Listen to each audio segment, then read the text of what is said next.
પારડી પોલીસની ટીમે પરવાસા ગામ મોટા ફળિયા પાસેથી એક કારમાં લઈ જવાતો 3.88 લાખના દારૂ સાથે બેને ઝડપી પાડ્યા। તારીખ 20 મે બુધવારના 2 કલાકે નોંધાયેલી ફરિયાદની વિગત મુજબ પારડી પોલીસ મથકના પીઆઈ વાયબી ગોહિલના માર્ગદર્શન હેઠળ પોલીસની ટીમ પેટ્રોલિંગમાં હતી, જે દરમિયાન પારડી જગાતનાકા પાસે આવતા પોલીસને બાતમી મળી હતી કે એક કાળા કલરની Tata safari defender car number GJ01HR6763 નો ચાલક સેલવાસથી ઇંગ્લિશ દારૂનો જથ્થો ભરી વાઘછીપા બજારથી પરવાસા થઈ ચીખલી થઈ મુહવા સુરત તરફ જનાર છે। જે બાતમીના આધારે વાઘછીપા બજાર 3 રસ્તા પાસે ખાનગી વાહનોમાં વોચ ગોઠવી હતી।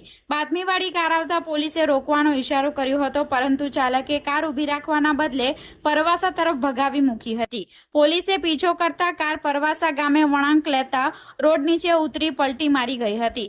પોલીસે અકસ્માતગ્રસ્ત કારમાંથી ચાલક લુઈસ કુમાર સુરેશભાઈ કોડી પટેલ અને ભાવિક ભરતભાઈ નાયકા ને ઝડપી લીધા હતા।